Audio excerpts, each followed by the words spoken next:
இன்றைக்கி நம்ம ஸ்பெஷல் என்னென்னா ராகி மாவு, ஃபிங்கர் மில்லட்னு சொல்லுவாங்க, கேழ்வரகுன்னு சொல்லுவோமே, அதை வச்சு சப்பாத்தி பண்ணியிருக்கிறேன். சூப்பர் டேஸ்ட்டாக இருக்கும், ரொம்ப சாஃப்டாக இருக்கும். நம்ம கோதுமை மாவில் பண்ணுறதை விட சாஃப்டாக இருக்கும். ஆனால் இது வந்து நம்ம உடம்புக்கு ரொம்ப நல்லது, க்ளூட்டன் ஃப்ரீயானது. அதே மாதிரி நிறைய ஃபைபர் கண்டென்ட் இருக்குது, வைட்டமின் டி இருக்குது. இந்த அனிமிக்கா உள்ளவங்களுக்கெல்லாம் இந்த ராகி சாப்பிட்றது ரொம்ப நல்லது. இது வந்து நாம் இதில் தனி ராகி மாவு வச்சு தான் பண்ணியிருக்கிறோம், கோதுமை மாவு எதுவுமே சேர்க்கலை. அதனால் கட்டாயம் நீங்கள் இந்த வீடியோ ஃபுல்லாக பார்த்து ட்ரை பண்ணி பாருங்கள். இந்த ஹெல்த்தியான சப்பாத்தி பாருங்கள், கையில் எடுத்தாலே தெரியும், அவ்வளோ சாஃப்டாக இருக்கும். பார்த்திங்களா, இப்படி பார்க்கும்போதே தெரியும், அவ்வளோ சாஃப்டாக இருக்கும். நான் ஒன்று எடுத்து காட்டுறேன் பாருங்கள். நம்ம எடுத்து பார்க்கும்போதே தெரியுது, பார்த்திங்களா, அவ்வளோ சாஃப்டாக இருக்குது. சப்பாத்தி எப்படி பண்ணுறதுங்கிறது பார்க்கலாம் வாங்க. ராகி சப்பாத்தி பண்ணுறதுக்காக நான் ஒரு பேனில் 1 கப்பு தண்ணி சேர்க்குறேன். இதுக்கு 1 கப்பு மாவு தான் நான் எடுக்க போகிறேன், அதனால் 1 கப்பு தண்ணி சேர்த்துருக்கிறேன். இதில் வந்து ஒரு 1/4 டீஸ்பூன் உப்பு சேர்த்துடலாம். 1/4 டீஸ்பூன் போதும் உப்பு. அப்புறம் 1 டீஸ்பூன் எண்ணெய் சேர்த்துடலாம். தண்ணி வந்து நல்லா கொதிக்கட்டும். 1 டீஸ்பூன் போதும் எண்ணெய், கொதிக்கட்டும். பாருங்கள், தண்ணி நல்லா கொதிக்குது. இப்போ வந்து 1 கப்பு கேழ்வரகு மாவு வந்து இதில் சேர்த்துடலாம்.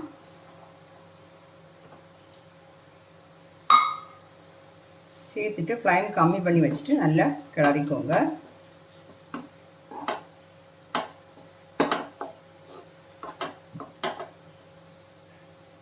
மாவு நல்லா மிக்ஸ் ஆனது நம்ம ஃப்ளேம் ஆஃப் பண்ணிடலாம்.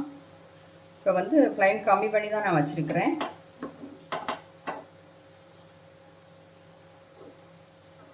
ஒரு கப் தண்ணி விட்டால் கரெக்டாக இருக்கும் நம்மளுக்கு.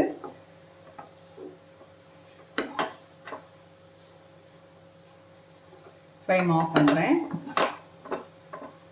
இப்போ வந்து இது கொஞ்சம் சூடு ஆறுனதுக்கப்புறம் நாம் வந்து மாவை பிசைஞ்சு எடுத்துடலாம்.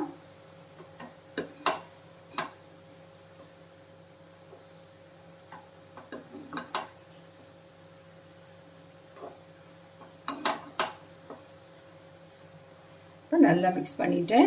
இப்போ வந்து இதை மூடி வைக்கலாம், கொஞ்சம் ஆறட்டும். பாருங்கள், நான் ஆற வச்சுருக்கிறேன். இப்போ பாருங்கள், சின்ன சூடு தான் இருக்குது. இப்போ ஒரு பவுலில் தண்ணி வச்சுருக்கிறேன். இந்த தண்ணியில் வந்து கையை எப்படி முக்கிட்டு இதை வந்து நம்ம நல்லா பிசைஞ்சிடலாம். இப்போ வந்து சூடு தெரியாது, நல்லா ஆவியாச்சு. ஆனால் ஒரு சின்னதாக கொஞ்சம் ஹாட்டாக இருக்குது. இப்படி கையை இடையில தண்ணியில் தொட்டுட்டு, பார்த்தீங்களா, இந்த மாதிரி தொட்டுட்டு நீங்கள் வந்து பிசைஞ்சிருங்க. பாருங்கள், இந்த மாதிரி கை தொட்டுட்டு இந்த மாதிரி பிசைஞ்சிடலாம். சாதாரணமாக சப்பாத்தி மாவு பிசைகிற மாதிரி நல்லா பிசைஞ்சிடலாம். பார்த்தீங்களா, அந்த மாவு வந்து பிசைஞ்சப்போ பாத்திரத்துலேயும் ஒட்டலை, கையிலையும் ஒட்டலை. எப்போவுமே இந்த பார்ட்டு வச்சு நீங்கள் வந்து இப்படி அமுத்தி பிசைங்க சப்பாத்திக்கு மாவு பிசையும் போது. அப்போ வந்து சீக்கிரமாக மாவு சாஃப்ட் ஆகிடும். நல்லா சாஃப்ட் ஆகிடுச்சு. பாருங்கள், நம்ம மாவு ரெடி ஆகிடுச்சு. கொஞ்சமாக ஆயில் வந்து கையில் க்ரீஸ் பண்ணிவிட்டு நம்ம வந்து இதை பால்ஸாக பண்ணிடலாம்.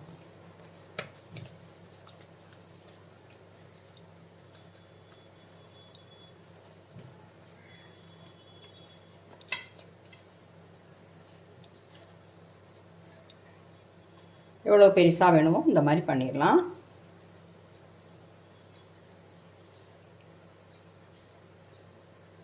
பாருங்கள், நான் இந்த மாதிரி பண்ணியிருக்கிறேன். எல்லாத்தையுமே இந்த மாதிரி பண்ணிடுறேன். நான் வந்து எல்லாத்தையுமே உருட்டி வச்சுட்டேன். இனி பரப்பிடலாம். நான் வந்து ராகி மாவு தான் இதை பரப்பி எடுக்க போகிறேன். இங்கே வந்து கோதுமை மாவு வேணாலும் யூஸ் பண்ணிக்கலாம், ஒன்றும் பிரச்சனை இல்லை.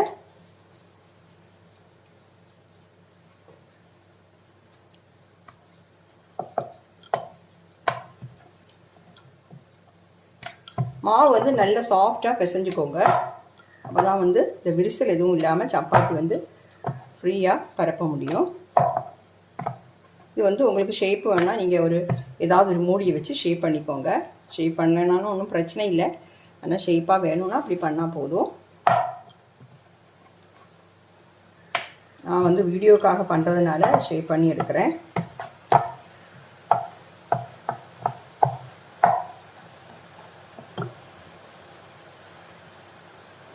இந்த மாதிரி மாதிரி ஷேப் பண்ணிக்கலாம். இதில் மீதி வரக்கூடிய மாவை வந்து நம்ம திருப்பி யூஸ் பண்ணலாம்.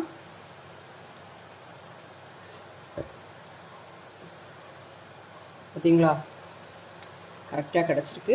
இனி வந்து நம்ம சப்பாத்தி பண்ணிட வேண்டியது தான். மீதி உள்ளதை நான் இந்த மாதிரியே பரப்பிடுறேன். அதுக்காக நான் வந்து தோசை தாவை வந்து சூடு பண்ண வச்சுருக்கிறேன். சூடாகட்டும். பாருங்க, நம்ம கல் வந்து நல்லா சூடாகிடுச்சு. ஆயில் வந்து கொஞ்சமாக க்ரீஸ் பண்ணி கொடுக்குறேன்.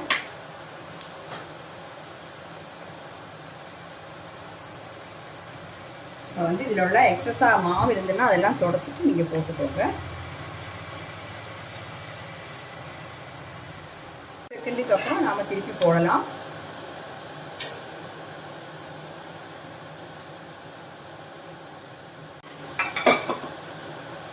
வந்து ஆயில் வேணால் கொஞ்சமாக நம்ம இப்போ சேர்த்துடலாம்.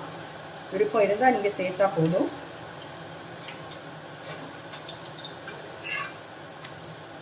வெயிட் லாஸ் பார்க்குறவங்களா இருந்தால் தேவையில்லை. பாருங்கள், உப்பி வருது பார்த்தீங்களா.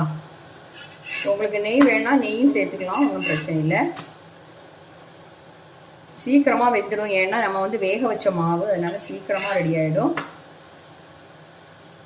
நல்லா சாஃப்டாகவும் இருக்கும் நம்ம சப்பாத்தி.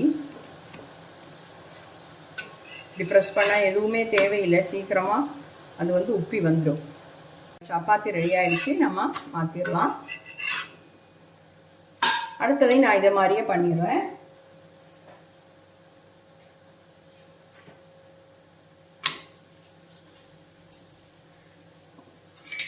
கொஞ்சமாக ஆயில் வந்து யூஸ் பண்ணிடலாம். நான் சொன்னது மாதிரி உங்களுக்கு நெய் வேணால் நெய் சேர்த்தும் சாப்பிட்லாம். நெய் வந்து இன்னும் கொஞ்சம் நல்லது.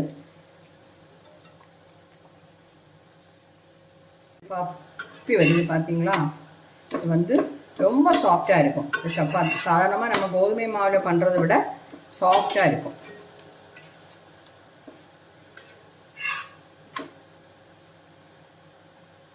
வேகட்டும். வெந்தோன்னு நம்ம எடுத்துடலாம். கேழ்வரகு சப்பாத்தி ரெடி ஆகிடுச்சு.